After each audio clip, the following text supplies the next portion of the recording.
Kai, mu ga lasisin ka. Ke ni din zaki tambaya wani lasisi? Ni zaki tambaya lasisi ye? To wai shoda me yake ne? Yana da hegen wayo amma kuma yau tana so ta kure mar wayan nasa.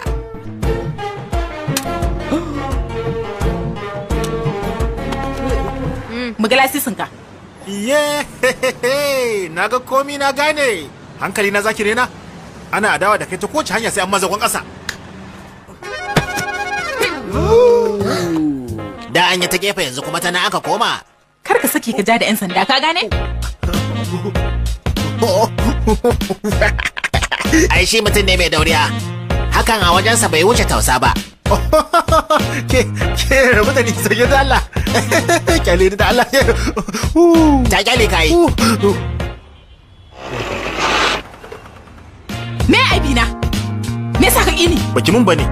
To ban maka ba me ya kawo ka? Da fata dai na soki, amma ba yanzu ba. Me yasa kenan? Wancan ranar ban ganki sanye da kaya ba. Ha? Shi yasa na soki. Sai kuma na zo na ganki da kaya sai na ji ba na son ki. Kai aina kuma yaushe? Kenan ka taba garinta. Ina ce kin gani mun shiga zamanin banza. Kin je dai yadda ya ga ita yarinyar. Ke lokacin da kika zo jikinki rufe yake da fure. Mu je. Wace irin magana kake yi ne haka? A waccan ranar ban ganki sanye da kayan 'yan sanda ba shi yasa na soki. Da na zo na ganki sanye da kayan 'yan sanda sai na ji baki min ba. Saboda me? Zan iya yin soyayya da mummunar yarinya amma ba zan iya da 'yar sanda ba. Ina kai. Da mummuna kace ba? To yau sai na shege ka. Kai. Shugaba ne. Yau sai na koya ma. Shugaba ya hakuri. Kada yi haka. Kai ku je ki kada yi haka. Wata tarbe ni mana. Mu fa 'yan sanda ne ya kamata kasancewa wannan cakwakiyar za ta iya jefa ka cikin matsala ba kankanuwa ba saboda haka.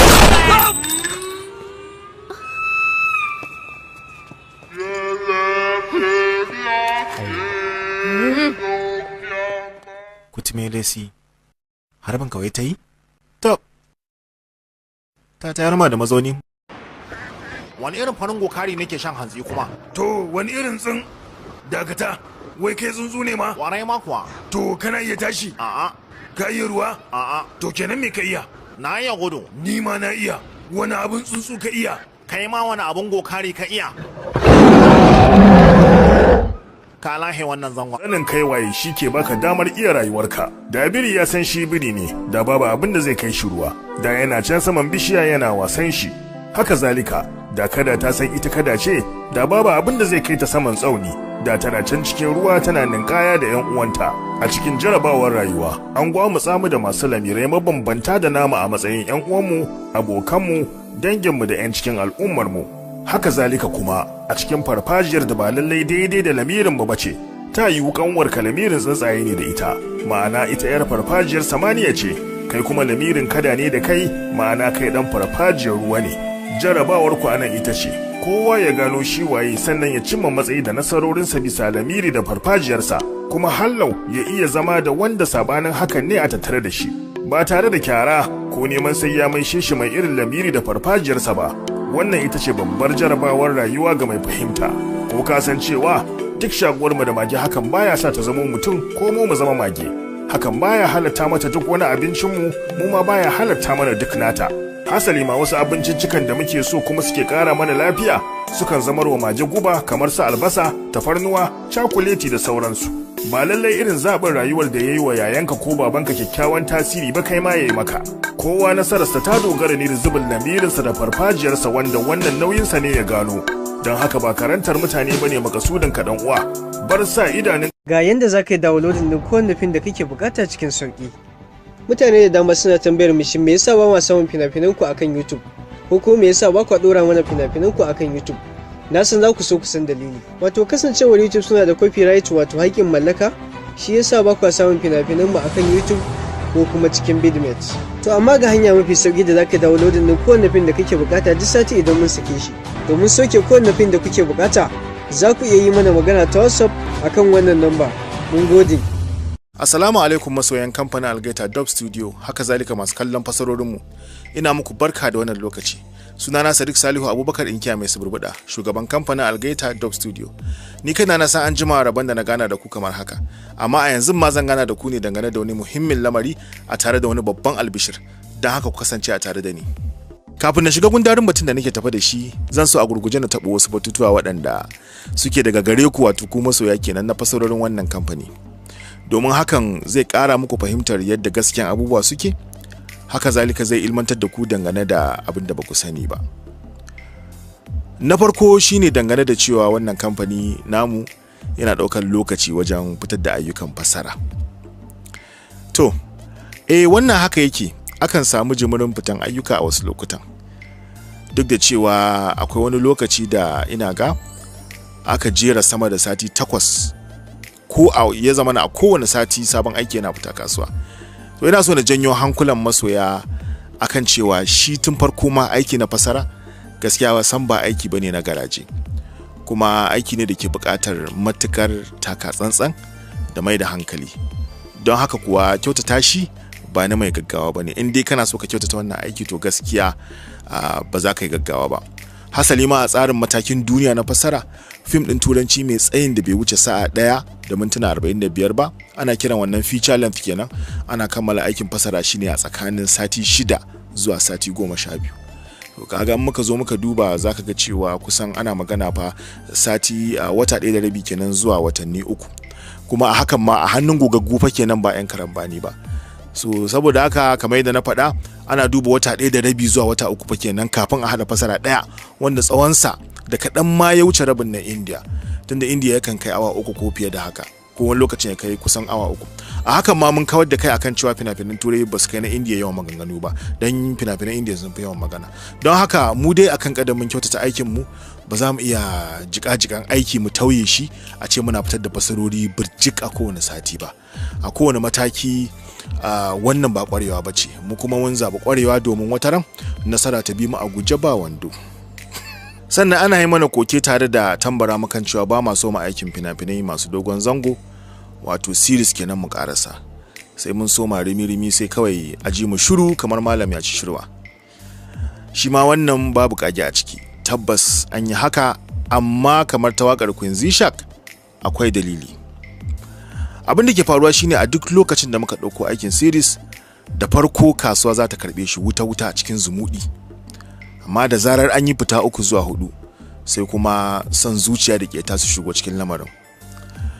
Kun san wato yadda ake kasuwar fina-finai a ƙasar Hausa shine, tunda yanzu an daina siyan fina-finai a faifan DVD, kuma ya koma waya da flash. Ya zama na cewa ba a iya ƙayyade adadin da aka siyar na fim. Kasuwancin ya koma na fastoci. Ma'ana poster zaka buga na fim din da zaka saki, sai ka siyarwa masu harkar downloading, ko wani mutum ɗaya ya sayi guda ɗaya. To a hakan ma waɗanda ba sa saya gaskiya sun fi yawa, kuma da haka kuma duk da hakan zaka ga sai su je su nemi fim din a tura musu kuma su dinga siyarwa. Naira 100 zuwa 200 da za su biya su sayi poster ba za su iya ba, amma kuma da su za a ci kasuwar fim din. To kaga anan son zuciya da keta sun shiga cikin lamarin. A haka sai mutum miliyan su kalli fim, amma bai fi kuɗin mutum 7,000 bane za su shigo hannu. To kaga anan me aka yi? Shi kuma na series wato abin shi ya faskara, kuma ta yadda ya faskara shine bayan an sai poster ka ta fita 1 da na 2, kun kai sa'a ma an sai na 3, to daga nan sai su daina karba madadin haka, kawai sai a poster da suka karba ta baya sai su sa takarda su rufe lambar fitar. Misali kamar fita ta 1 ko ta 2 sai su rufe, sai sa takarda su rufe, akan takarda kuma sai su rubuta misali lambar wacce aka kawo kasuwa. To kaga kai da kake samun kuɗin shiga ta hanyar sai da poster an barka da kayanka kenan, su kuma suna can suna ci da gumanka. Na san da yawan ma'anan mun san kasuwanci, saboda Allah mu duba wannan al'amarin mu gani wani kasuwanci ne zai dore da haka. Wannan shine babban dalilin da ya sa Malin ya tsaya, fashin magarka ma ya tsaya, gidan jegaru ma ya tsaya. Amma kun ga ya fasara tarihin Sayyidina Umar da na Imam Ahmad bin Hanbal, da yake ba na kasuwar yan downloading bane, su an kammala su har karshen su daga farko har karshe. Wannan matsala amma kuma a yanzu haka mun magance ta, amma dai ku dai biyo ni za ku ji albishir din da zan muku zuwa gaba kaɗan insha Allah. Mafarki na dangane da wannan kamfani ya fi karfin yadda yawancin mutane suke ɗauka, amma zan fi so idan Allah ya ara mana dama da lokaci a gani a ƙasa, ba sai na yi ta bayani ba, domin wannan matakin da muka kawo a yanzu, ko shi wannan matakin a shekarun baya da na yi kokarin bayani wa mutane akai kallon shaka tafi suka dinga yi min saboda su mutane sun fi fahimtar abin da suka shaida ba abin da suka ji ba. Amma sau da yawa idan na ji abin da wasu ke danganta wannan kamfani da shi sai na yi musu uzurin suna magana ne daidai sanin su da kuma wayewarsu akan abubuwa. Sai dai koma dai me Algaita ba ta karamar harka muke ba gaskiya. Hangen mu babba ne na matakin duniya kuma na kafa tarihin ci gaba ga yaranmu, yankinmu da kuma al'ummarmu. Kada ku manta Algaita mu ne muka kafa bar masana'antar fassara fina-finai zuwa harshen Hausa a duk faɗin duniya. Ta kai ta kawo duk wani gidan talabijin da ke yada shirye-shiryensa da Hausa dole sai kaga ya zo ya buɗe sashen fassara. Sannan duk da nasara da ɗaukakar da tashar Ziwal ta riga ta samu, mu ne muka ba su shawara suka shigar da Hausa cikin jerin yarukan da suke fassara shirye-shiryensu a ciki. Mun cimma nasarori da yawa da suka shafi yada harshen Hausa da kuma bunƙasa shi, kuma har yanzu ba mu gamsu ba, muna ta ƙara tagazawa mu ga cewa mun ƙara cimma wasu abubuwan ma da mutane ba su ma hankalinsu bai kai ba. Ko a yanzu kamfanin Algaita ya ajiye fasara ya kafa tarihin da ba zai taɓa goguwa ba, kuma ya cimma matsayin da ya kamata a ce kowane bahaushe mai kishin Hausa ya jinjina. Mun gode Allah bisa wannan, sannan mun gode muku masoyanmu na jiya da yau da kuma kullum. A shekarar 2019 akwai wani da ya haɗa mu da ɗaya daga cikin jami'an kamfanin Netflix. Netflix dai ga waɗanda ba su sani ba shine kafar kallon fina-finai a yanar gizo da ya fi kowanne girma a duniya. Suna shirya fina-finansu su dora a kafar tasu, haka zalika suna sayan na wasu ma su dora. Aksarin fina-finan da suke dora a kafar tasu akan iya kallon su cikin yaruka daban-daban ta hanyar zaben yaran da kake so, kawai sai ka ji sautin ya koma zuwa na yaran. Ma'ana kawai kana cikin kallo kawai akwai inda za ka fito da jerin yaruka, duk wanda ka zaba sai ka ji sautin ya koma na yaran. To shi jami'in Netflix da muka yi magana da shi yana aiki ne a sashen dubbing and localization, ma'ana sashen fasara zuwa wasu yarukan. Mun janyo hankalinsa akan cewa a cikin yarukan da Netflix ke fasara ko ke fasara da su akwai yaren Dutch, wanda masu magana da yaren a duniya adadin su bai wuce miliyan 24 ba. Amma a ce babu Hausa, yaren da masu magana da shi ya haura miliyan 80, wanda ma wannan din a Wikipedia ne wasu ma suna cewa ya kai miliyan 150. Hakan ya matukar janyo hankalinsa, ya bincike maganar mu kuma ya ga haka take. Shine fa ya turo mana da wani form da zamu cike mu maida mishi da shi. Sannan mu cike wasu ka'idoji, daga nan kuma za a dauki wasu daga cikin injiniyoyin kamfanin mu zuwa kasar America domin kaman daukan wata 6 ana wata bita ta musamman. Daga nan kuma za a ba kamfanin mu wani hatimi ko bajo na shaida cewa mun shiga sahun yaddaddun kamfanonin fasara na duniya. Wanda hakan zai bamu lasisin da Netflix za ta iya aiki da mu, sannan hakan shi zai bamu damar da jigajigan kamfanonin fina-finan duniya za su dama da mu kai tsaye ta fannin fasara. To amma an samu matsala. Matsalar na ita ce matakan da ake so sai mun cike suna buƙatar makudan kuɗaɗe, domin sun haɗa ne da nau'o'in kayayyakin aiki da su Netflix suka sahali a yi musu aiki da su, haɗi da matakai na tsaro domin samun tabbacin tsaro ga ayyukansu idan sun ba mu misali mu yi musu. Da muka ga matakan sun fi karfin mu sai muka sanar da shi cewa gaskiya, shi wato jami'in kenan, cewa gaskiya wannan ka'idoji ba za mu iya cika su ba yanzu. Shi kuma sai ce mana to ai daman mu tana nan, a duk lokacin da muka cike waɗannan ka'idoji daman mu tana nan suna jiran mu. A wancan lokaci sai muka yanke shawarar za mu yi aiki da abin da muke da shi domin cimma abin da muke nema, ma'ana za mu fitar da ayyukan fasara a wannan kunci a wannan kasuwar tamu ta nan, har mu tashi jarin da za mu cike waɗancan ka'idoji. To a kwana tashi yanzu har an samu shekaru 5, amma ko kusa da abin da muke nema ba mu kai ba, a dalilin yadda tsarin kasuwar fasarar tamu take. Mun jarraba dabaru daban-daban amma gaskiya ba wani sauyi. Yanayin yadda aka tsara abubuwan nan ba tsara su ta yadda kamfanonin fasara za su ci moriyar wahalar su ba. Don haka shine muka koma gefe domin samawa kanmu mafita, wanda sabanin hakan zai kawai za mu tsaya ne jiya yau babu wani ci gaba. Mu da muke so mu daina ɗaruruwan jama'a su samu aiki a wannan fage, ya kasance abin da suke samu zai wadace su da bukatunsu na rayuwa har ma su taimaki wasu. To amma yadda ake tafiya hakan gaskiya ba zai yiwu ba, kuma muwa ba za mu rungumi hakan ba a ce duk masoya da magoya bayan da muke da su mun kasa cimma manufofinmu na ci gaba. Gaskiya da sakel. A wannan shekarar ta 2024 mun fitar da wasu policies ko in ce sharuɗan gudanar da kamfani da suka shafi fannoni daban-daban na ayyukanmu. A ta fannin kasuwanci abin da muka yi shine mun dakatar da fitar da ayyukanmu ta sakakkiyar hanya kamar yadda ake yi a baya. yanzu za mu dinga fitar da ayyukanmu ta ƙa'idajjiyar hanya. Barkanmu da wannan lokaci jama'a na, ni ne naku mai suburbura. A babinmu na yau za mu tattauna ne dangane da matakan gabatar da ayyukan fasara, ma'ana matakan da ake bi daga wannan zuwa wancan har aikin fasara ya kammala ta yadda ɗan kallo zai zauna ya kalla ya samu nishaɗi da jin daɗi, haka zalika da annashuwa. Sannan a cikin wannan babi hallau zan tattauna dangane da wasu al'amura waɗanda na yi bayanin su a wancan babi da na magana dangane da fasahar muryoyin fasara, babin da na magana akan cewa tushen muryoyi kala uku ne, da na ƙasa da na tsakiya da na sama. Yawwa, to wannan babi akwai abubuwan da zan dawo da su na tattauna a kansu. Haka zalika akwai sakonni waɗanda muka samu waɗanda suke buƙatar ba'asi, kuma zan gabatar da ba'asin su a cikin wannan shiri namu na yau. Saboda ku ci gaba da kasancewa da ni, kada ku je ko ina.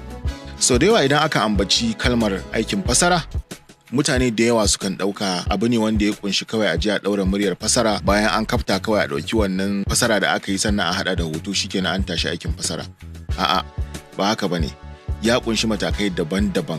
Ma'ana akwai mutane da yawa waɗanda suke aiki a cikin fannin fasara waɗanda ma ba kwa ganin su kuma ba kwa jin muryoyinsu, amma aikin su yana da matukar muhimmanci wajen tasan aikin fasara, wanda inda a ce babu wannan aikin nasu to da aikin fasara ma gaba ɗaya ba zai yi ba. Kuma waɗannan matakai su ne kamar haka.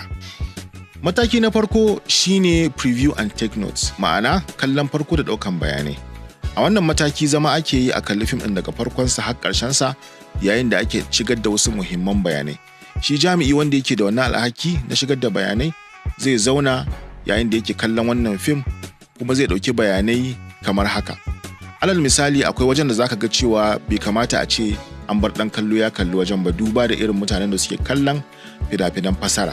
Saboda haka idan ya zama akwai wani waje wanda yake akwai abin da bai kamata a ce ɗan kallo ya gani ba, musamman ma kasancewar yara su ma suna kallon waɗannan ayyuka, to zai shigar da bayanai cewa daga matakin sa'a kaza, minti kaza, daƙiƙa kaza, frame kaza zuwa na kaza za a cire shi, ko ina ba da shawara a cire shi. Wannan shine ɗaya daga cikin bayanan da yake shigarwa. Sannan wani bayanin kuma da yake shigarwa shine misali bayani da ya danganci shi ma kamar lafazi ko furici ko kalamai waɗanda yake wasu sun ɗanyi tsauri, to zai iya ba da shawara ya ce daidai nan wajen a saisaita kalaman, a saisaita furicin da sauransu. Ko misali in zagi aka yi, ana iya canza ko a sauya wannan zagin, a rage mishi kaifi yadda ba zai zama na irin zaka ji zagin irin ya fito sosai haka ba, zaka dai ji an ɗan saisaita shi yadda ko a ce ƙaniyanka ko wani abu ne makamancin haka, wanda ba zai zama wani abu ne mai kaifi ko mai tsauri sosai ba. Sannan haka zalika akwai kalamai wanda suka danganci kaman kalamai na sabo ko wani abu, to su ma aka rage musu kaifi. Dan misali kaman fina-finan India, mutum yana iya kallon ka ya ce maka kai ubangijinsa ne. To kamar irin wannan kaga ƙararren misali ga wanda yake yana bin addini na musulunci kai ko kiristanci ma ba a faɗan haka sabo ne. To misali sai kaga cewa wannan gurin sai a saisaita shi, sai a ce a kai wali ne a gare mu ko makamancin haka. Tunda su addinin su abu ne wanda zaka iya faɗa. Mu saisaita shi da zai daidai da abin da makallatanmu suke kai. Saboda haka shi ma yana daga cikin bayanan da ake shigarwa. Haka zalika akwai bayanai na sunayen su asalin waɗanda suka fito a cikin fim din, ba wai sunan su na asali ba, da sunan da jaruman fim din suka fito, to za a shigar da shi saboda yana da muhimmanci. Akwai inda zai mana aiki, za a shigar da sunayen jaruman, sannan kuma za a duba a gani mata nawa ne, maza nawa ne, tsofi nawa ne, ƙananan yara nawa ne. To duk waɗannan bayanan su ma za a shigar da su. Idan aka shigar da su, kowanne kuma bayani a nan yana da amfani a wani mataki na gaba ko na biyu ko na uku ko ma mataki na ƙarshe. To waɗannan bayanan suna da amfani. Wannan dai matakin kamar shine fandisho na gudanar da aikin, yadda zai zama na cewa duk wani abin da ya kamata a ce an sani dangane da wannan fim din an shigar da bayaninsa, ta yadda zai taimaka wa mataki na gaba. Idan an zo yin shi ba za a sha wahala ba, ko ba za a shiga wata sarƙaƙiya wacce za a rasa yadda za a fita daga cikinta ba.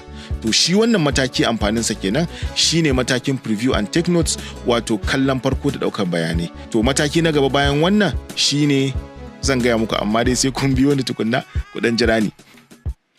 Mataki na gaba shine conversions and prepping, wato sai ta ɗauka da share fagen aiki. Abinda wannan mataki yake nufi shine, idan muka ce conversion shine sai ta ɗauka. Misali fim ɗin za mu saisaita hoton. A Hausa dai da yawa mutane sun san me ake nufi da conversion.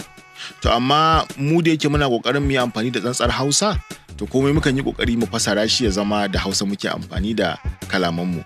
saboda haka saisaitawa dai muna nufin yadda ake cewa conversion, to mu sai muke cewa saisaitawa. Misali ka saisaita hoton daga hoto babba zuwa karamin hoto, ko kuma ka saisaita shi daga wannan nau'in ya koma zuwa wannan nau'in. Akwai yadda muke saisaita daukan mu yadda zai yi daidai da aikin da muke so mu gabatar. Idan mun zo yin aiki muna dan rage hoton kaifi saboda ya zama da cewa manhajojin mu na aiki suna iya daukar wannan hoton bai musu nauyi sosai da sosai ba, amma kuma a haka din bai rasa da kaifinsa wanda mutum zai gane me ake ciki ba. Wannan kenan. Sai kuma bangaren da muka ce share fagen aiki. Shi kuma share fagen aiki abin da ya kunsa shine akwai sautuka waɗanda ake rasa su yayin da aka zo aka cire asalin maganar da ke cikin na asali wanda ba a fasara ba, tunda dole sai an cire maganganun su tukunna sai a zo a dora na Hausa a cikin guraben waɗancan maganganun da aka cire.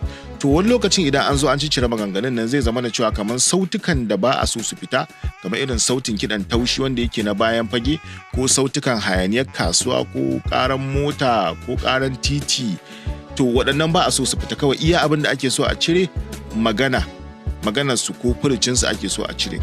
To idan an cire wannan sukan tafi wani lokacin, ko kuma ce kusan koyaushe ma suna tafiya da sautukan bayan fage, background music kenan, ko kiɗan taushi, ko sautin bayan fage, ko ma dai me zaka kira shi, ko kiɗan bayan fage ko take sukan fita. To idan suka fita, wannan matakin da muke cewa na share fagen aiki mukan dawo da wannan sautin ne. Wasu lokutan yakan zama da cewa kamfanin da suka yi asalin wancan fim din, akwai wasu muna da mu'amala ta mukan yi magana da su kuma mu samu wasu abubuwan da muke bukata kuma babu. To idan ya zama da cewa irin waɗannan ne mukan yi musu magana ne mu ce muna bukatar M&E. Wannan sautin ana kiran shi M&E, wato music and effects, wato kiɗan taushi ko kuma kiɗa ko kaɗe-kaɗe ko sautin kiɗa da kuma wasu sautukan da suke samar da karsashi.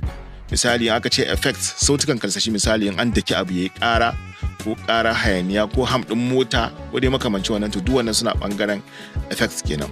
To saboda haka wani lokaci idan ya zama na ba mu samu wannan daga wurinsu ba, to sai mu kuma mu zo mu yi 'yan dabaru sai mu samar da namu sautin yadda idan an zo an cire magana za a zo a shimfiɗa wannan kiɗan. Saboda haka in aka zo ana yin na Hausan ma za ka ji yadda kake jin wancan ana magana kana jin kiɗa a bayan fage, shi ma wannan kana ji, ba wai ya zama da cewa kana cikin jin kiɗa kawai an zo magana sai ka ji komai ya ɗauke ba, sai kuma ka ji ya dawo. Wannan ya saba wa nagartar gudanar da ingantaccen aiki.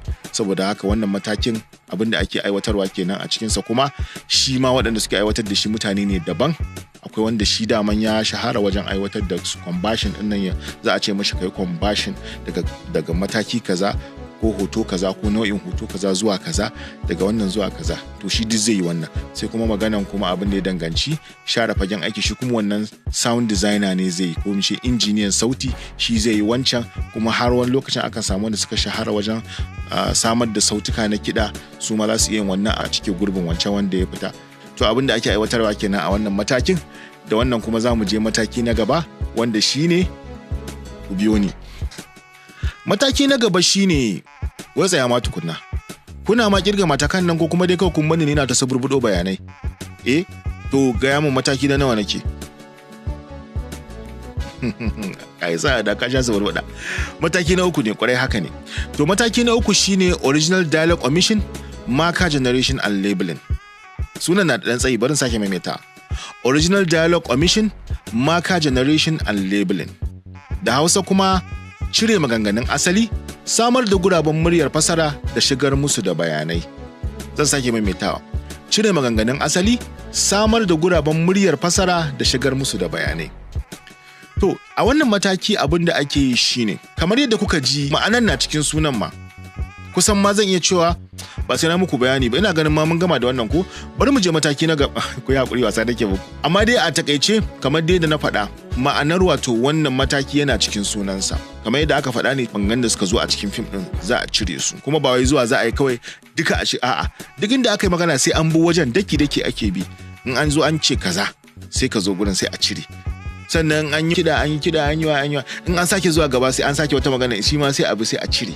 A haka ake yi, sai an cire. In maganganu 2000 ne, 3000, 4000, 5000, duk sai an je an ciccire su. To idan aka cire su, to kun ga zai zama na akwai gurbi kenan, ko a cikin inda aka ciccire su sai mu samar da wato madaukai na maganganun da za a dora kuma na Hausa. To shine muke kiran shi matakin samar da guraben muryar fasara. Za a sa madaukai wanda su dauki waɗannan maganganun da zo an dora su. Sai kuma za a shigar musu da bayanai. Saboda in ka zo ka shigar da madauki a wajen, ka cire wani abu, ka sa madauki, to sai kuma ka shigar da bayanai a cikin wannan madaukin da ka zo ka sa, sai ka shigar da bayanai ga asalin sunan jarumin da ya wannan magana. Magana ta gaba wata jaruma ce ta yi, to ita ma sai an zo an shigar da wannan bayanan cewa wannan kuma gurbin madaukin da aka sa a ciki na jaruma wance ne. Kun fahimta? To sai a sa kuma cewa ga sunan wacce ko wanda ya yi asalin muryar a cikin fim ɗin, sannan kuma ga sunan wanda zai zo ya yi na Hausan, shi ma sai an shigar da bayanai a cikin wannan madaukin. Sannan kuma sai an zo an yi tarjama. Me tarjama? Fassara kenan. A fassara daga Indiyanci ko Hindi ko Malayalam ko Marathi ko ma dai menene, sai an fassara daga wannan yaran an dawo da shi Hausa, to shine tarjama. Bai zama fassara ba tukunna, tarjama akai. Ma'ana an fassara ma'anar kenan. Nan an ce kaza ne, to ga ma'anar. To bayan nan kuma sai an daidaita kalaman, adadin tsayin maganar, an daidaita adadin kalaman da ya amfani da su, sannan an mai da shi Hausa. In yayi yawa sai an zo an daidaita ya zama daidai wannan gurbin da aka cire wancan asali. Kun fahimta? Sannan bayan nan kuma sai an zo an yi abin da muke kira localization. Ma'ana sai an gargajiyantar da maganar yayi daidai da mutanen da suke kallo da su fahimta. Shi yasa kuke jin daɗin ayyukanmu, saboda muna gargajiyantar da maganganunmu da lafuzanmu ta yadda zai yi daidai da yadda kuke magana a cikin gari. Duk da cewa mukan dan sirka da wani salo wanda zai dan kara muku armashi, ƙananan matakai ne na ƙarƙashin wannan matakin. Kun ga kenan abin da na gaya muku, banda an cire wannan, an zo an sa madauki, an zo an shigar da bayanai. Kun tuna a matakin farko da na gaya muku cewa shi wancan wanda yake daukan bayanai zai dauki bayanai na sunan jarumi, a wannan matakin ne zai amfani. Shi ne zai zo ya bada bayanai, wannan jarumin shine sunan shi wani, wancan jarumin ita ce wancan, sai a shigar da wannan bayanan. In aka shigar, sannan kuma sai a zo shi ma mai tarjama sai ya zo sai shigar da bayanan tarjama sa duk a cikin wannan madaukin. An zo an bude manhajar da muke fasara da ita, duk wannan bayanan za su fito. Kuma kar ku manta fa har yanzu fa ba ma fa zo wajen dora murya ba ma fa. Dora murya ma shine mataki kusan na ƙarshe. To amma kafin mu je wannan, shi yasa muke gabatar muku da wannan, saboda kusan cewa aikin fasara ba wai aiki ne na garaje ba, ba kuma aiki ne na mutum ɗaya ba da sauransu. Dan wasu lokutan sai ka ji ana cewa ai wane yake fasara. Ni ban taba ɗaukar wai a ce wai mutum shi kaɗai yana fasara kamar wata burgewa ba ce gaskiya. Ba aikin mutum ɗaya bane gaskiya. Wahal da kai ne kace kai kaɗai za ka yi wannan aiki. To amma ko mu lokacin da muka fara a matsayin mu na kamfani, abin da ya sa abubuwa da yawa nake sai a haɗa waɗannan yan yatsun, sai a tsaye da su haka, hannaye kuma su zauna haka. To amma yanzu ya riga mai rasuwa ya rasu da daddare, mun ce kafin a mai da shi kan gado, kafin a mai da shi kan katifa, to za a yi masa exercise din nan ana yi ne saboda kada ya kandare. Yanzu da aka bar mutum haka, to gobe da safe haka zai tsaya kawai zangangan, ba zai sarrafa muku yadda kuke so. To amma idan kuna son ya sarrafa muku kaman bai mutu ba ma za ku gani, to shine za a masa exercise. Za a fara da kafa ne, ko ma wacce kafa, ko ta dama ko ta hagu, ba a ce ga kowace kafa, sai a daga ta zuwa nan. Kun gani ko? To sai a miƙar da ita, sai a daga ta a yi kaman so 5, sai a barta. Ita ma wannan a yi kaman so 5, ita ma sai a barta. Kun gane ko? To sai a zo hannu daidai nan, sai a ɗora shi a nan, sai a mayar, a ɗora shi a nan, sai a mayar, sai kuma a ɗaga shi duka, shi ma so 5, wannan ma so 5. Kun gane ko? To sai kuma a ɗaga shi, saboda nan shi ma bushewa yake, sai a tare kan a mayar, a ɗaga shi, sai a mayar, sai a bari sai bayan minti 10 ko 15. Bayan minti 10 sai a sake yi, sai a sake bari bayan minti 10 ko 15, sai a sake yi, so nawa kenan, so uku kenan ko shi kenan sake ka bala sake su zai nemi abu mai nauyi ko dutse ko ma menene mai nauyi ba sai faifai ba. Za ku ji tsofaffi suna cewa kawo faifai ko a kawo takwabi, ba sai faifai ba, ko dutse mai nauyi sai a ɗora a kan ruwan cikinsa ko ruwan cikinta saboda kar ya kumbura. Sai a nemi auduga a sa a kunne, a sa a kunne, a sa a ƙofofin hanci, a sa a ido. To shikenan nan dama mun faɗa za a ɗaure su haka ko hannaye kuma suna haka, shikenan sai a rufe shi. Kun gane ko? To gobe da safe in kun zo kuka ɗaga shi sai kuga kawai lagwai, ba inda ya bushe a jikinsa, ba inda ya kandare a jikinta. Kun gane ko? Amma idan mutum ya mutu ya samu awa ɗaya ba a yi masa haka ba, to zai kandare, zai bushe kawai, ya riga ya bushe. Mun gane wannan ko? To wannan shine abu na farko da za a yi, sai a sa mayafi a rufe. To shikenan sai gobe da safe kuma a zo maganan yin wanka. Mun gane wannan ko? To bayan an sassanar da mutane cewa wane ya rasu, to sai a zo maganan wanka. Idan mata ce ta rasu, to ana son mijinta ya mata wanka. Ta nemo mijinta, ke da kika iya wanka ba ke ce za ki je ba dangin iya ba na baba. Mijinta ne zai zo, sai ku ba shi waje, sai 'ya'yanta ba abokan zamanta ba ma, 'ya'yanta sun fi kusa da ita, to sai su zo mutum uku, duk da shi mijin shi ne na hudu. Kun fahimci wannan ko? Ko kuma a'a mata ne za su mata, to su masu su hudu kuma ba tsohuwa a ciki, yara masu ƙarfi, 'yan shekara 30 zuwa 40, 50 ma jikinsu ba ƙarfi sosai. To su ne suke yin wanka, saboda ɗaga gawa sai ƙarfa, ba wai dattijo ba. Dattijo ana buƙatar ya huta. To shikenan idan aka zo sai a ɗinɗima ruwa kamar da yadda kuka sani. Shikenan sai a samu bokiti uku, in an ga dama ma za a yi da bokiti ɗaya, amma dai ruwan ya zamanto yana da yawa. Ruwan ya zama yana da yawa. Ruwan farko sai a zuba shi daidai gwargwado. To shikenan sai a cire wa mutum kayansa, nan ma a cire, amma daidai nan daga cibiya zuwa nan za a nemi zani ko a nemi tawul, to sai a rufe shi. Kun gane ko? Daga nan zuwa nan sai a rufe shi, ba a yi wa mutum tsirara duka, sai a rufe shi. To shi kenan sai a janye zani, inda akwai fatari ne wane ne duka a zari, nan ma a cire riga, a cire breziya da waye, komai dai a cire.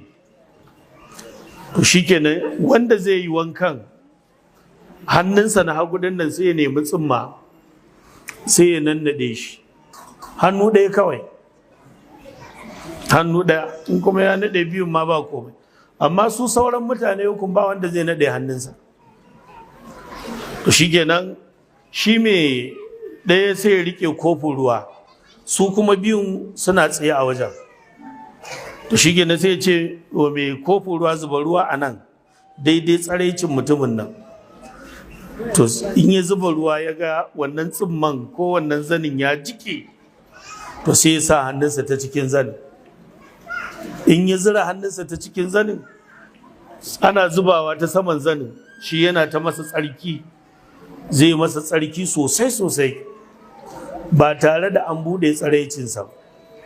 Idan akwai wasu roba da aka sa a asibiti a kokarin cirewa, duk wani da ya tarkace da aka sa saboda an yi operation ko wane ne duka a ciccire. Idan ya gama yi masa tsarki, to wannan tsimman ya gama aiki kenan, sai ya cire shi. To amma idan mutum ya mutu saboda ƙuna ne ko ya mutu saboda accident ɗin mota ko ya mutu saboda wasu kuraje da suka fito a jikinsa, babu laifi sai a sa hand glove sai a yi masa wankan da shi. Amma idan aka ga yana sabulewa ma an taba sai ya sabule, to ba za a goga ba, sai a yi ta zuba ruwa kawai ko ina da ko ina. Kun gane wannan ko?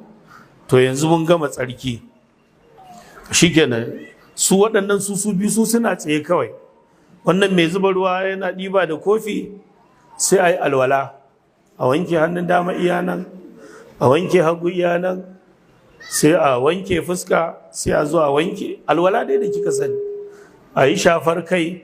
Amma wajen sai a ce to ɗaya ya zo sai ta baya kenan.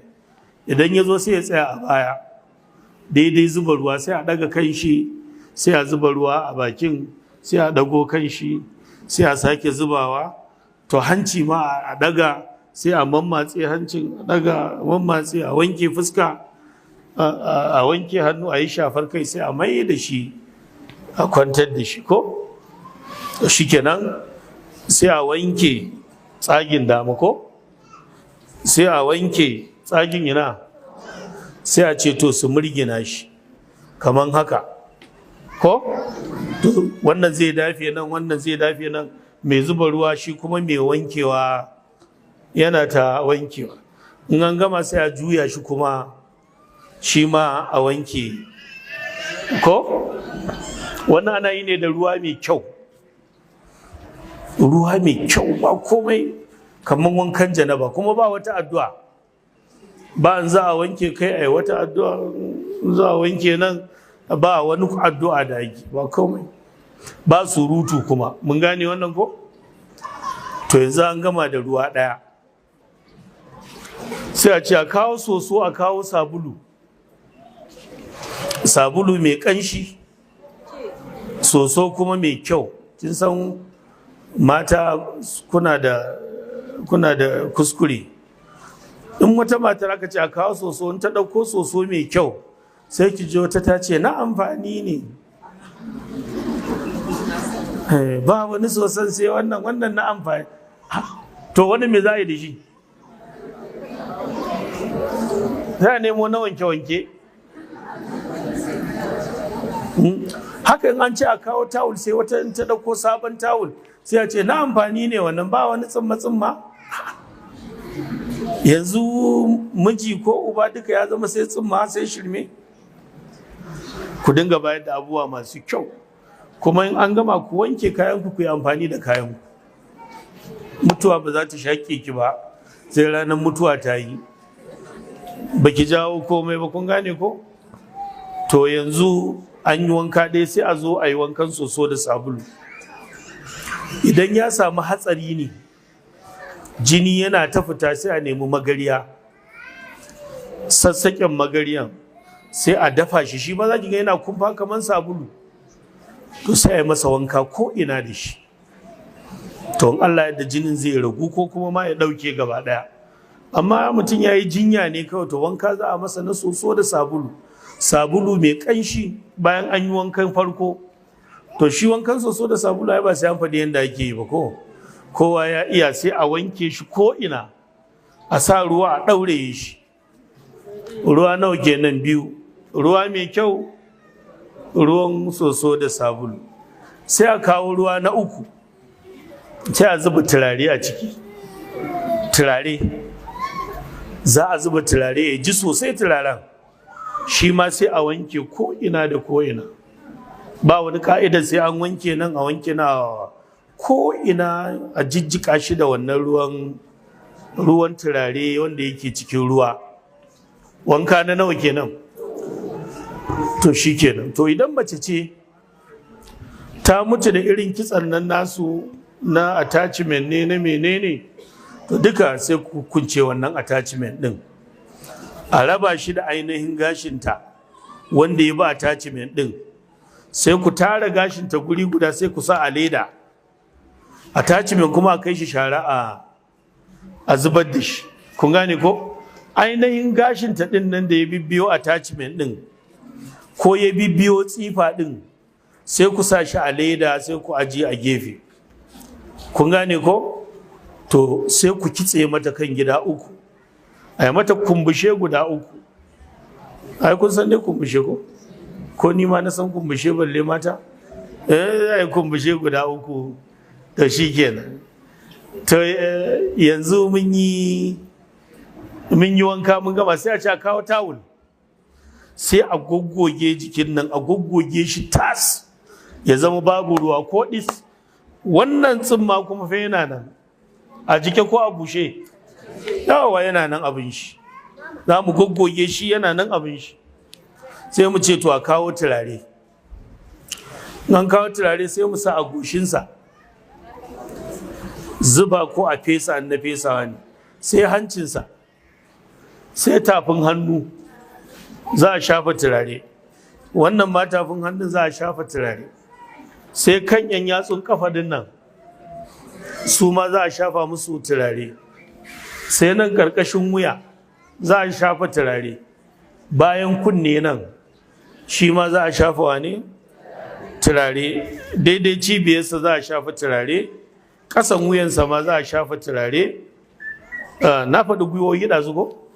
Gwiwa ma za a shafa, sannan nan ƙwaurinsa shi ma za a shafa turare. Kun gane waɗannan abubuwa ko? To an yi wannan shi kenan an gama wa mamaci wanka. Ba a sare wani abu zai fito, ko bayan gida ko fitsari ko wani abu, ba abin da zai fito kuma insha Allah, tunda an riga an matse cikin babu wani komai. To shikenan sai aka miƙo muku likafani, aka ce na tela a cikinku, sai ta ce gata, za ce to a miƙo likafani. To yanzu ga likafani nan an miƙo shi. Kwance ka baka tashi ba dai, har yanzu ba mu gama da kai ba. To ga yadda ake gwadawa, kama can kun gani ya dan fita. Ba za ku sa in an tashi gwada, ba za a gwada daidai iyakai haka ba. Kun gane ko? Ba za a gwada shi daidai iyakai haka ba, zai wuce. Kun gani? Kun ga ya wuce. Can ma daidai kafa kun ga shi ma ya wuce ko? To tsawonsa kenan. Karka cire ba, tsawonsa kenan. To idan siriri ne, watakila faɗin ya ishe shi kenan, watakila faɗin ya ishe shi. To ana son ya zama guda biyu, to sai a ninka, kama shi, ja shi sosai, ka haɗa shi daidai, ya zo bakin daidai. Teloli suna gani ko? To sai a yanka, bari mu yi mai kaman daidai din. Kana iya tashi zaune kafin mu gama, kai zaman ka kai amma. To kun gani? To misali kin ga an yanka, karki ce ya kika ga na iya abin, ni ma tela ne ba, na riga na iya. Za ki ga abin bai ban wahala ba, dan ni tela ne. To kin ga, to kun ga, rike mun guda ɗaya, kun ga sun zama guda biyu kenan ko? To kin ga idan matar babba ce mai babban jiki kamana, ko wacce tafi ni, wannan ba zai ritsa ba ko? To sai an sake irin wannan kuma guda ɗaya, su zama guda nawa kenan? Guda uku, ba ga ɗaya ba? To sai a haɗa su, in an haɗa su uku, to kuma sai a raba su, za su zama sun yi faɗi sosai. Kun gane ko? To amma misali idan muka ɗauka mara kauri ne, kamar shi wanda yake kwatanta mana wannan aiki, kun ga bayi da kauri sosai ko?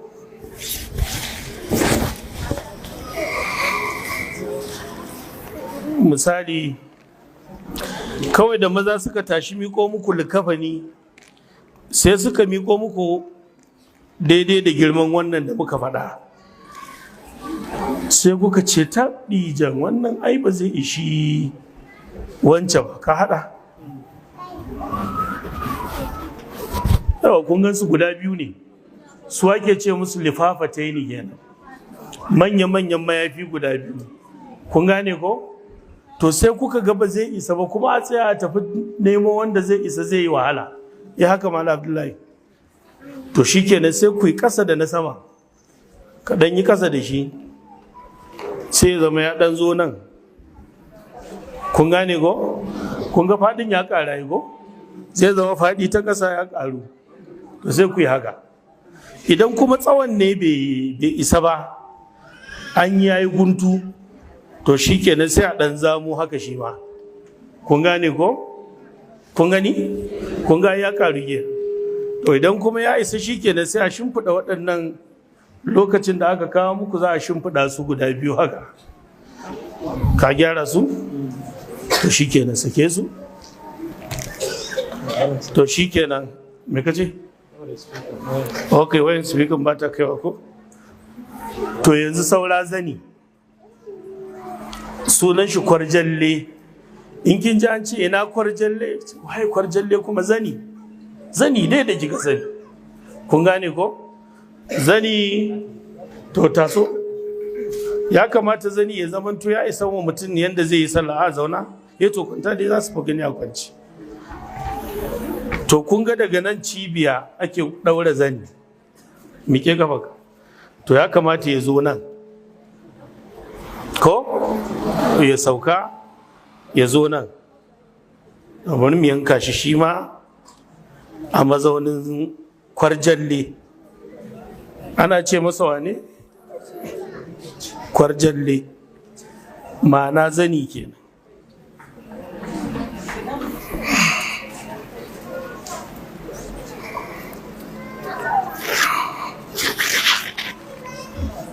To iya abin da aka miko muku kenan, daga wannan guda biyu sai wannan guda ɗaya ya isa. Ana yin mai guda uku kenan, da zani da mayafi guda nawa, ko kuma idan an siya da yawa sai a yi mayafin guda hudu. Idan mace ce mayafinta guda nawa?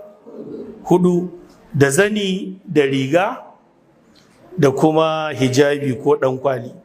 Kun gane wannan ko? To shi ke da ɗan sauka. Yanzu ga kwarjallanmu, lokacin da aka kawo waɗannan kun shimfiɗa su guda biyu, su za ku fara shimfiɗawa, sai ku sa kwarjalle shi ne wanda zai zama na uku. Kun gane ko?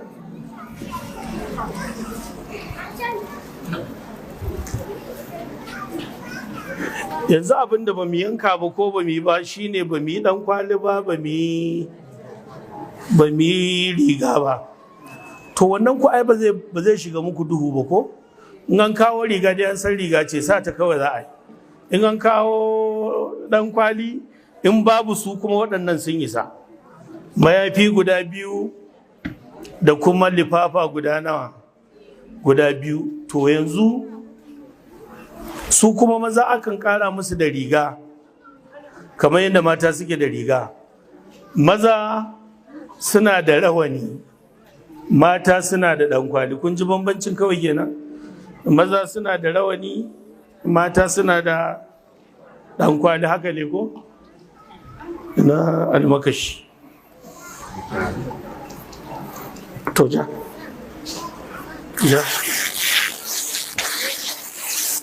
Yawwa. To wannan shine maɗauri. Kun gan shi ko? Shine maɗauri. Mama almakashi.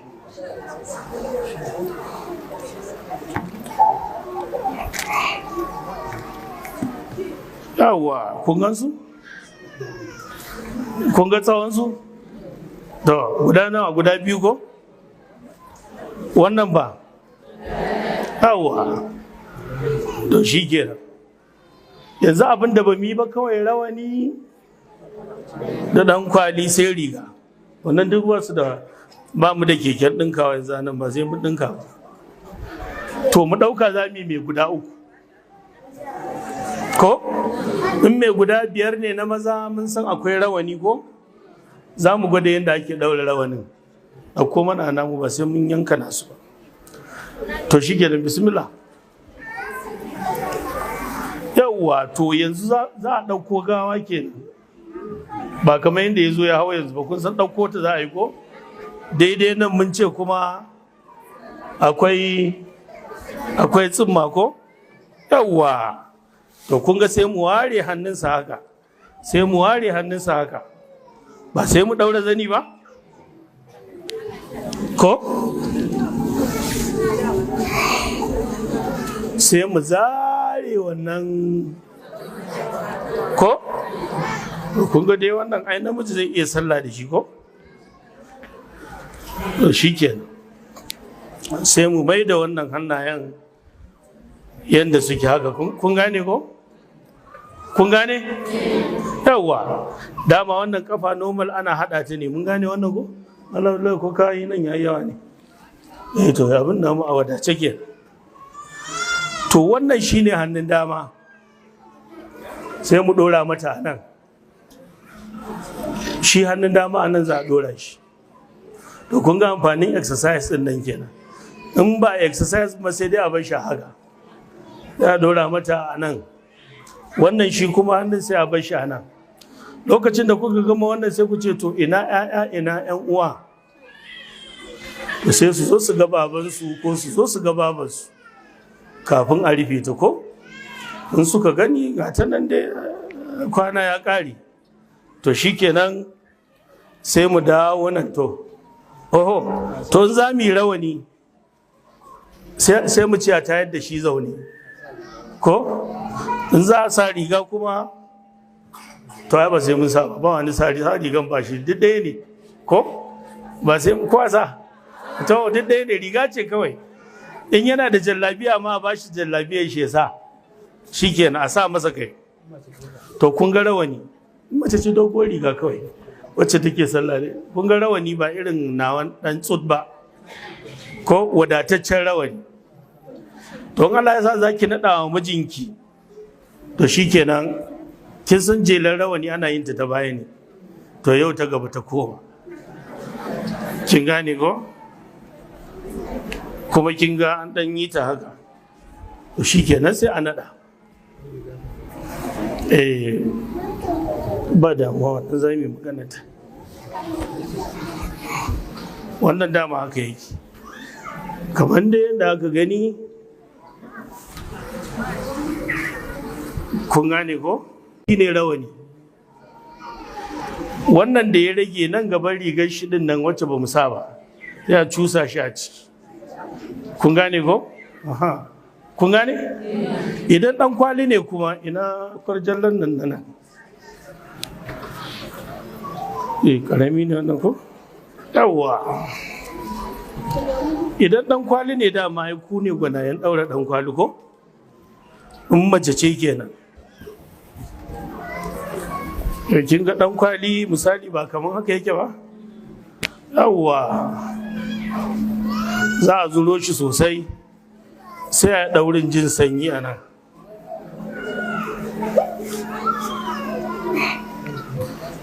kun gane ko kun fahimta to haka za a daure shi ne dan kwalin kun fahimta riga ne kawai ba mu sa ba ko to shikenan a dinga lura da kai ana tarewa saboda kan bashi da control wannan mai control ne wancan ba ku abin da ba za ku je yana kum kuna ta bubbuge shi kuma ba a son aiwa gawa haka mun gane wannan ko sannan lokacin da kuke jujjuyawa din nan za ku iya jin wani motsi daga ciki harshe da ya cika baki shine ya koma kar ku ce wayyo Allah gawa ba ta tashi in ta tashi kuma me damuwa dama ba ta mutu ba ko in baba gice baba ya jiki ba shi kenan ba ba tserewa ake yi ba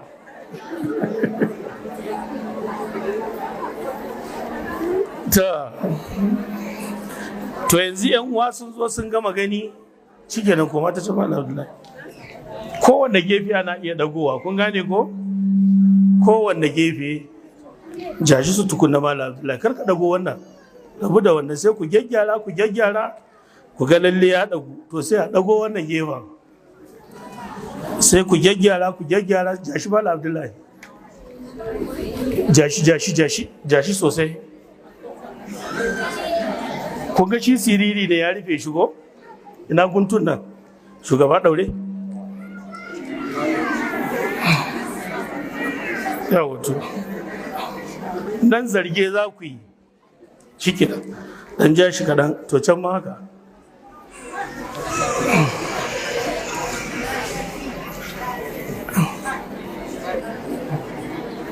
yawa kawo wannan dogon Abdullahi da wata nan mi kamshi ku tafi da shi daidai can saman tsakiya to ku daure a wajen ka Malam Abdullahi gefen ka dai wajen ka daure ba wata abu ne yana numfashi ba komai ya shi kenan an gani kun ga dan guntun nan aka daure ko ɗaya dan guntun ma nan aka daure ɗaya kuma dogon kowa ya gani to shi kenan kun ci Malam Abdullahi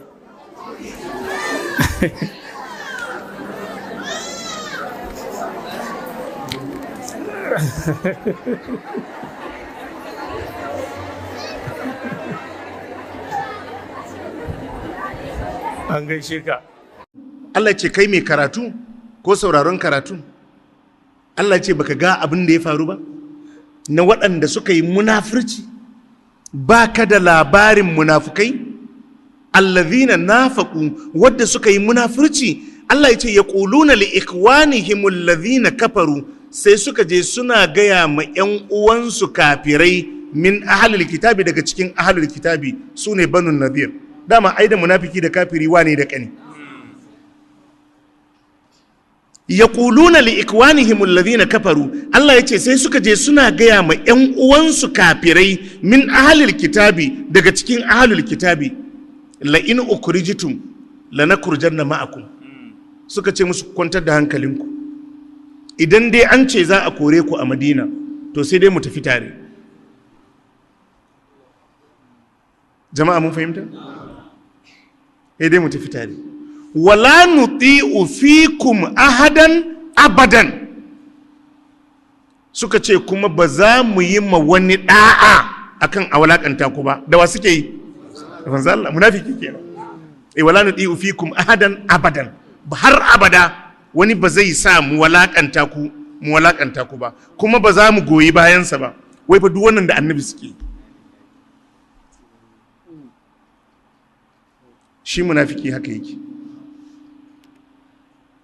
shi yasa lokacin da aka yi sulhul hudaybiya daga cikin sharaɗin da kafirai suka sa wa musulmai idan mutum musulmi ne ya ridda ya dawo wajenmu to ba ruwanku da shi ba da ku yi bikonsa ba idan kuma namu ya musulunta ba za ku yadda ku karɓe shi ba annabi ya ce a sa hannu hankalin sahabbai ya tashi sayyidina abubakar ya ce manzo labarin dan ganka kafin a sa hannu ya ce yanzu wannan sharuɗa na arna na ƙasƙanci za mu karɓa annabi ya ce mishi aini manzon Allah ne ya ce kuma Allah ba zai tozarta ni ba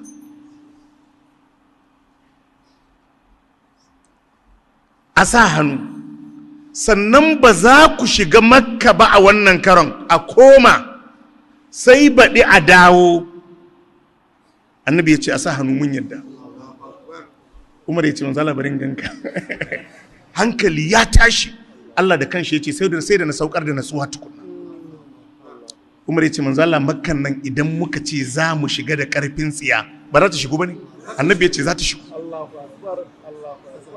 ya ce manzo Allah mutanen nan idan sun karkashe mu asara muka yi annabi ya ce ba mu yi asara ba ya ce to me yasa ake ta sa hannu akan abin nan ya ce mishi ai ni manzon Allah ne ba ƙarshe ba kenan daga baya annabi sai ya zo yake warware musu da ya zo kan duk wanda ya ridda ba za ku zo ku bi shi ba annabi ya ce to wanda ya ridda me ramu da shi ya ce wace tsiya kuma zai zo ya kulla mana babu santsin takalminsa ne ya ja shi waɗancan da aka ce su kuma in sun musulunta ba za ku karɓe su ba to duk wanda ya musulunta daga makka ya tafi madina wajen annabi sallallahu alaihi wasallam sai annabi ya ce mishi a'a mun yi sharaɗi da mutanen makka ba za mu karɓe ka mu zauna a cikinmu ba ya ce to shikenan sai ire-irensu sai suka je suka yi daba tsakanin makka da madina suka hana arnan nan sakat ba wadda ya isa ya wulga suka ma annabi to fa mutanen ka yace ai mun yi da ku ni ma ba ruwana da su sai suka fahimci ba zaman su lafiya a danka su a hannun annabi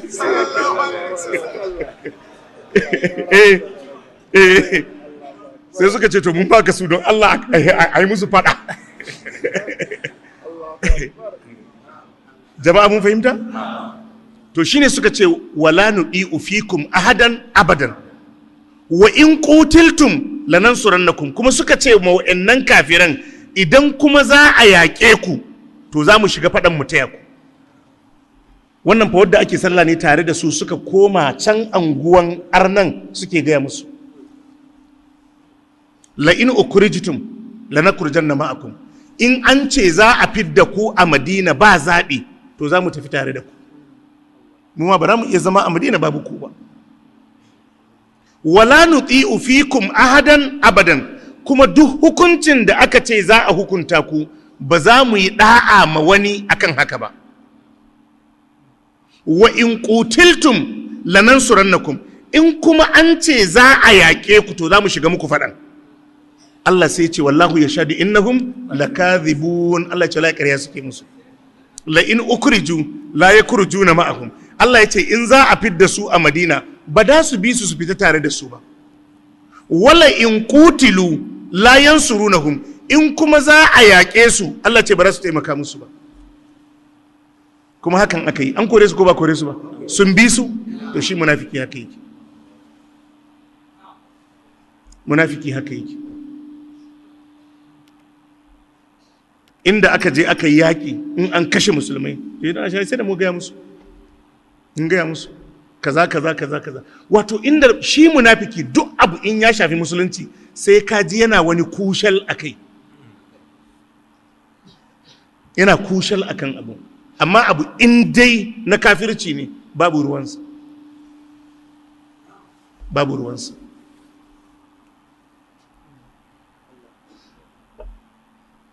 kuma duk wanda yake da wannan aqida ta munafircin Allah sai ya fito da mai tasafi shine am hasibal ladhina fi qulubihim maradun allan yukhrijallahu abganahum fi qulubihim maradun allan yukhrijallahu abganahum Allah yace am hasibal ladhina fi qulubihim maradun shin yanzu wadda zuciyarsu take dauke da cuta na munafurci tsammani suke yi allan yukhrijallahu abganahum Allah ba zai fito da mai tasfili ba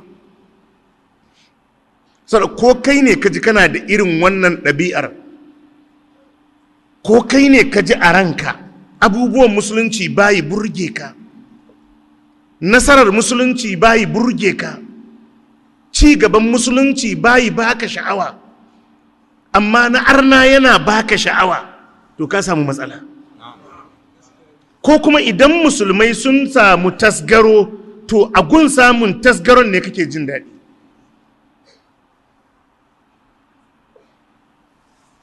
haka ne ai shi yasa da Allah ya zo musu hukunci Allah ya ce annabi istaghfir lahum aw la tastaghfir lahum in tastaghfir lahum 70 marratan falan yaghfir Allah lahum Allah ya ce manzon Allah sallallahu alaihi wasallam istaghfir lahum ka nema musu gafara aw la tastaghfir lahum ko karka nema musu gafara duk daya in tastaghfir lahum 70 marratan falan yaghfir Allahu lahum. Allah ya ce in zaka nema musu gafara sau 70, Allah ya ce Allah ba zai gafarta musu. Allah ya yi fushi. Sannan bayan an tafi Tabuka da suka ce la tanfiru fil har, yace fa in raja'aka Allahu ila ta'ifatin minhum fasta'adhanuka lil khuruji.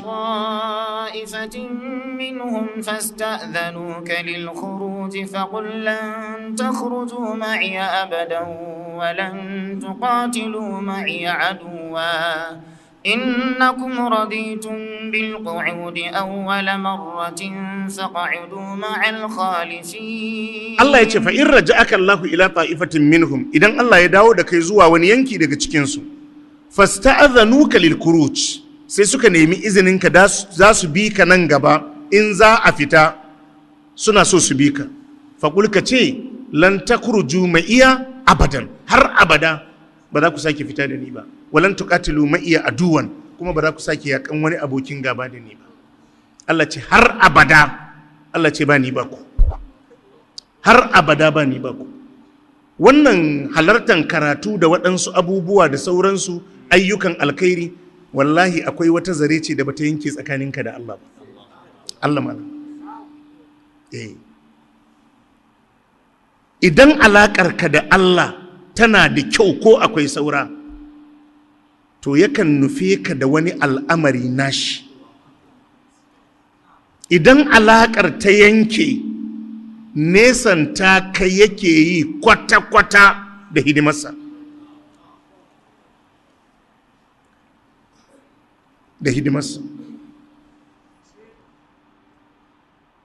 Yanzu ba gashi waɗansu sha'awa suke a gina masallatai da makarantu a cikin al'umma ba?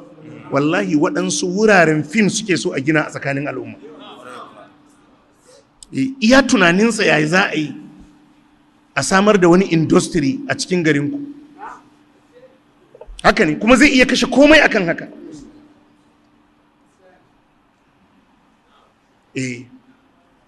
Allah ya samu dace. Allah ya ce wala in ja'a nasrun min rabbika, idan nasara ta zo daga ubangijinka la yaqulunna inna kunna ma'akum. Allah ya ce zaka ji yana cewa lalle mu muna tare da ku. Allah ya ce awalaysa Allahu bi a'lama bima fi suduril alamin. Yanzu Allah ba shi bane mafi sanin abin da ke cikin zukatan mutane? Allah ai ya san munafirci ne. Allah sai ya ce wala ya'lamanna Allahu alladhina amanu. Allah zai bayyanar da waɗanda suka yi imani ta hanyar jarrabawa, wala ya'lamannal munafiqin, kuma Allah zai bayyanar da munafikai. To haka ne sannu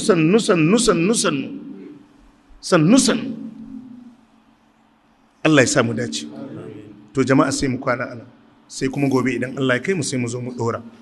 Fa subhanakallahumma wa bihamdika ashhadu an la ilaha illa anta astaghfiruka wa atubu ilayk.